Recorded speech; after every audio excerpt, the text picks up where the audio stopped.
I froze as Ethan's fists clenched, his eyes burning with rage. "You think you can talk back to me, Nancy?" he hissed.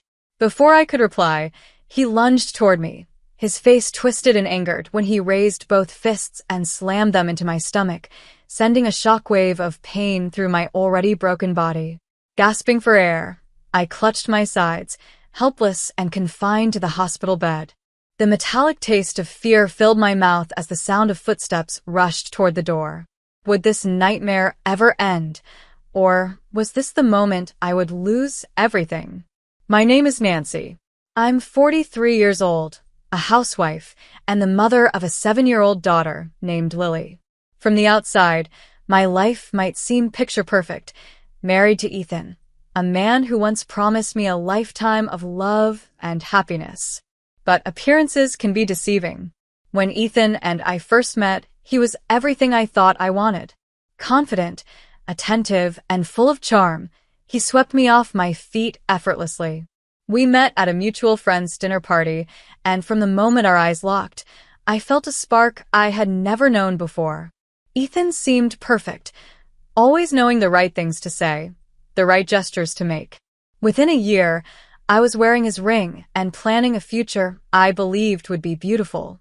I left my steady job at an accounting firm to embrace the life Ethan envisioned, a traditional household where I would focus on family and support his career. At first, it felt like the right decision. Ethan showered me with affection, surprising me with flowers and planning romantic evenings. His promises of a bright future made every sacrifice feel worthwhile. But once the honeymoon phase ended, Ethan's demeanor changed. The man who once adored me became distant and cold. Compliments turned into criticisms, and his thoughtful gestures vanished altogether. Instead of asking how my day had gone, he started pointing out everything I hadn't done to his satisfaction. The spotless home and freshly cooked meals I once enjoyed preparing were now expectations, and anything less was met with his disapproval. Whenever I tried to express my feelings, Ethan would dismiss me outright. "You're a housewife, Nancy," he'd say with a smug grin. "It's not like you have a hard life." His words cut deep, but I swallowed my pain, telling myself that I needed to stay strong for Lily.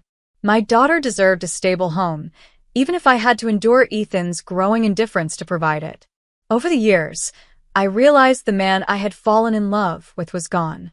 Ethan had become a stranger, one who no longer saw me as a partner, but as someone to command and criticize. What I once believed was a dream had slowly turned into a nightmare, yet I clung to the hope that someday things might change.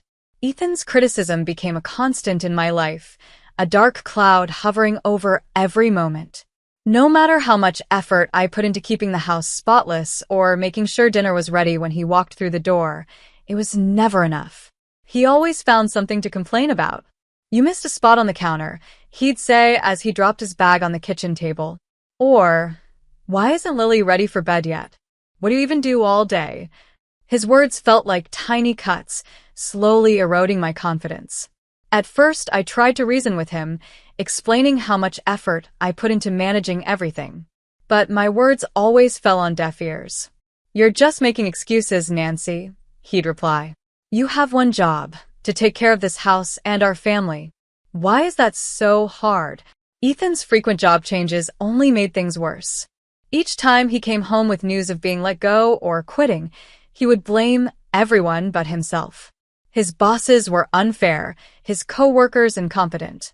And yet, somehow, he managed to twist these failures into reasons why I was the one letting him down. "You're supposed to make things easier for me," he'd say.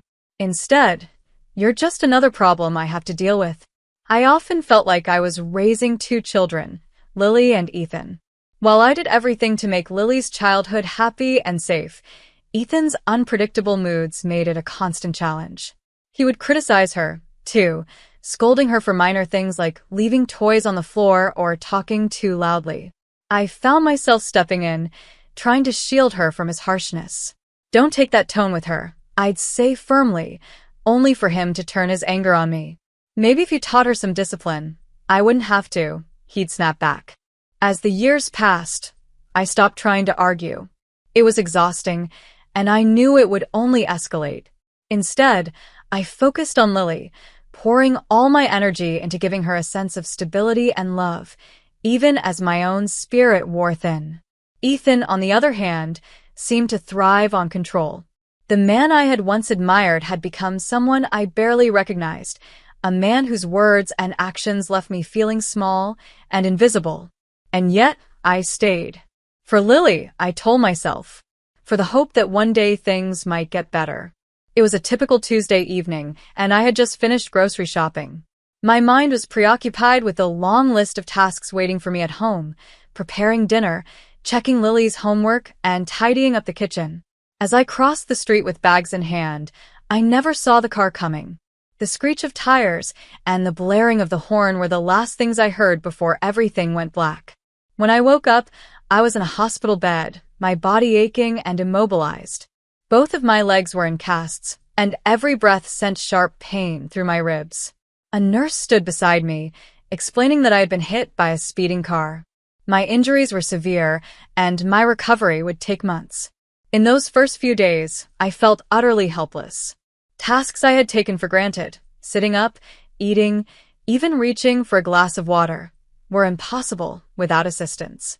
My parents, Eleanor and Richard, became my lifeline, visiting me daily and taking care of Lily while I was confined to the hospital. They brought me meals, reassured me that Lily was doing fine, and tried to lift my spirits with their constant support. But Ethan was nowhere to be seen. I had expected him to rush to my side the moment he heard about the accident. Instead, there was only silence. Days turned into weeks, and still he didn't come. Each time the door to my hospital room opened, I hoped it would be him, but it never was. When the third week arrived, Ethan finally made an appearance. As he walked into the room, his expression wasn't one of concern or guilt. It was annoyance. He stood at the foot of my bed, arms crossed, and delivered his first words since the accident. "Do you have any idea how much of a burden you've become?" His words hit me harder than the car that had left me broken in this bed. I stared at him, trying to process the cruelty of what he had just said. How could he blame me for this? How could someone I had given so much to treat me like this? "What do you mean?" Ethan's sharp, cutting words echoed in the sterile hospital room. "Do you have any idea how much of a burden you've become?" he repeated, his tone cold and dismissive. I struggled to sit up, my broken body protesting with every small movement, and looked at him in disbelief. "I didn't ask for this, Ethan," I said, my voice trembling. "I didn't choose to be hit by a car." He scoffed and moved closer, standing over me like a judge delivering a sentence. "You think that makes a difference? You're lying here doing nothing, and now I'm supposed to handle everything? I can't afford this, Nancy. You need to figure it out." Tears welled up in my eyes as his words cut through me. "Figure it out? I can't even walk, Ethan. What do you expect me to do?" Ethan's expression hardened. "Sell your jewelry," he snapped. "You've got more than enough to cover this mess. I'm not wasting another dime on you." I froze, the shock of his cruelty momentarily silencing me. "You're serious?" I whispered. "After everything I've done for you, this is how you treat me? You're my husband, Ethan. You're supposed to support me." "Support you," he barked, his voice rising. "You're useless now, Nancy. I have to carry this family on my back, and you can't even do your part anymore." The air in the room felt heavy, suffocating, as his anger boiled over. I couldn't stay silent any longer. "I've done nothing but support you, Ethan. I gave up my career for you, raised our daughter, and kept our home running while you bounced from one job to another. And now, when I need you most, you call me useless?" His face twisted in rage. "You think you can talk back to me?" he shouted, slamming his fists onto the edge of the bed. "You don't get to make demands." I flinched, but before I could respond, he lunged forward. His fists clenched tightly, and he struck me in the stomach with both hands. Pain shot through my already broken body, leaving me gasping for air. The room spun as I tried to process what had just happened. "What are you?" The pain from Ethan's attack radiated through my body, leaving me gasping and clutching my stomach. Before I could fully process what had happened, the door to my hospital room burst open. A nurse and a security guard rushed in, their faces a mixture of shock and determination. What's going on here? The nurse demanded, stepping between me and Ethan. She provoked me. Ethan shouted defensively, his fists still clenched. She's ruining my life. The security guard didn't hesitate. Sir, step back now, he ordered, grabbing Ethan by the arm. Ethan resisted, but the guard tightened his grip. You need to leave immediately. Ethan turned to me one last time, his face pale with fury. You'll regret this, Nancy, he hissed. This isn't over. As the guard escorted him out, I felt a mixture of fear and relief. My body ached, my heart was shattered, but for the first time, I realized I couldn't stay silent any longer. Ethan's cruelty had reached a point of no return. The nurse leaned over me, checking my injuries. Are you okay? She asked gently, her voice filled with concern. Tears streamed down my face as I nodded weakly. Please, just keep him away from me, I whispered. The days that followed were some of the hardest of my life. My parents, Eleanor and Richard, stepped in completely, ensuring I was never alone. They handled every detail, from caring for Lily to speaking with the hospital administration about filing a formal report against Ethan. Their unwavering support became my anchor in the storm. Physically, I was healing, but the emotional scars ran deeper. Every time I closed my eyes, I saw Ethan standing over me, his fists raised in rage. The memory of his attack replayed in my mind like a nightmare I couldn't escape. Despite the pain, I knew I had to take action, not just for myself, but for Lily. I began speaking with a lawyer, Amanda, who assured me that Ethan would be held accountable for his actions. You've been through enough, Nancy, she said firmly. It's time to fight back. For the first time in years, I felt a spark of hope. I wasn't just surviving anymore. I was preparing to take control of my life. The decision to fight back wasn't easy, but it was necessary. Ethan's violent outburst in the hospital had solidified what I already knew. I couldn't let him continue to control or harm me. For Lily's sake and my own, I had to ensure he faced the consequences of his actions. With the support of my parents, I began gathering everything I needed for my case. Amanda, my lawyer, was a sharp and determined woman who quickly became my strongest ally. During our first meeting, she listened intently as I recounted years of Ethan's emotional abuse and the physical attack in the hospital. You have a strong case, Nancy, Amanda assured me. Between the hospital staff's testimonies and the medical records documenting your injuries, we can prove his actions beyond any doubt. Hearing those words gave me a renewed sense of purpose. I worked with Amanda to collect evidence, from the nurse's statements to photos of my bruises taken immediately after the incident. My parents also helped compile documentation showing Ethan's neglect and his history of financial irresponsibility. Each piece of evidence painted a clear picture of a man who had spent years tearing me down. The legal process was grueling, but I refused to back down. Ethan, on the other hand, tried to intimidate me from the sidelines. He left voicemails alternating between empty apologies and thinly veiled threats. You're ruining my life, he said in one. If you think you can win, you're wrong. I didn't respond to any of his calls. Amanda advised me to remain silent and let the evidence speak for itself. Don't give him the satisfaction of a reaction, she said. As the court date approached, I threw myself into my recovery. Physical therapy was excruciating, but each small victory, standing up for the first time, taking a single step, reminded me of my strength. Lily's bright laughter and my parents' unwavering support kept me going, even on the hardest days. I wasn't just preparing for a legal battle, I was reclaiming my life. For years, Ethan had stripped me of my confidence and independence. Now, I was determined to show him, and myself, that I was stronger than he ever imagined. The day of the hearing arrived, and I felt a mix of nerves and determination. Dressed in a simple yet confident outfit, I walked into the courtroom with Amanda by my side. My parents sat in the gallery, their reassuring smiles a constant source of strength. Lily, too young to understand the situation, stayed at home with a trusted babysitter. Ethan was already seated at the defense table, his once confident demeanor replaced by visible unease. His lawyer whispered hurriedly in his ear, but his eyes kept darting toward me. The man who had always tried to dominate me now looked like a shadow of himself. Amanda began the case with a clear and precise recounting of Ethan's actions, starting with the assault in the hospital. The nurse and security guard testified, detailing the moment they intervened during Ethan's violent outburst. Their statements were compelling, painting a vivid picture of the attack. Next, Amanda presented the medical records, which documented not only the injuries from the accident, but also the additional bruising caused by Ethan's punches. Photos of my injuries were displayed, and I could feel the weight of the evidence settling in the courtroom. Ethan's lawyer attempted to downplay the incident, calling it a moment of frustration and arguing that Ethan had already apologized.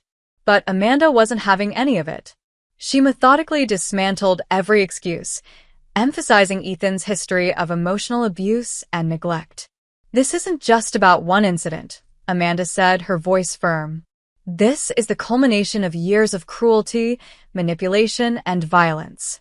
Nancy has endured enough, and it's time for her to receive justice." When Ethan took the stand, his attempts to shift blame were weak and unconvincing. "She's exaggerating," he stammered. "I've done everything for this family, and she's the one trying to ruin me." Amanda's cross-examination was relentless. She forced Ethan to admit his failures as a husband and father, leaving him visibly shaken. By the time she finished, his defenses had crumbled entirely. After hours of testimony and deliberation, the judge delivered the verdict. Ethan was found guilty of assault and domestic abuse. He was sentenced to 18 months in prison and ordered to pay significant fines, including compensation for my medical expenses. As the gavel struck, I felt a weight lift off my shoulders. Justice had been served.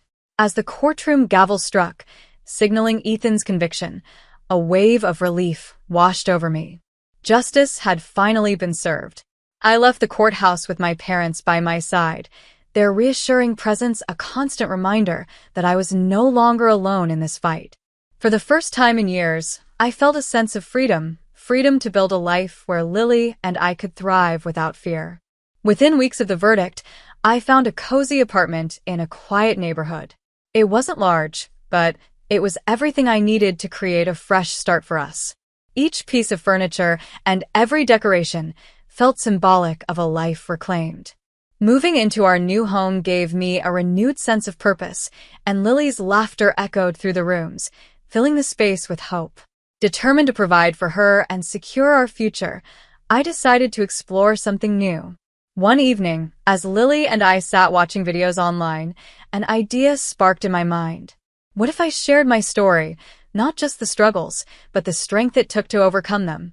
With my parents' encouragement, I launched a YouTube channel. I started by posting videos about my journey, surviving an abusive marriage, fighting for justice, and rebuilding a life from scratch. My goal wasn't just to share my experience, but to offer hope to others who might be going through similar struggles. I talked about resilience, self-care, and finding joy in small victories. To my surprise, people began connecting with my content almost immediately. Within a few months, my channel grew rapidly. Viewers left heartfelt comments, sharing their own stories and thanking me for inspiring them. Brands reached out for collaborations, and the income one started generating from my channel far exceeded my expectations.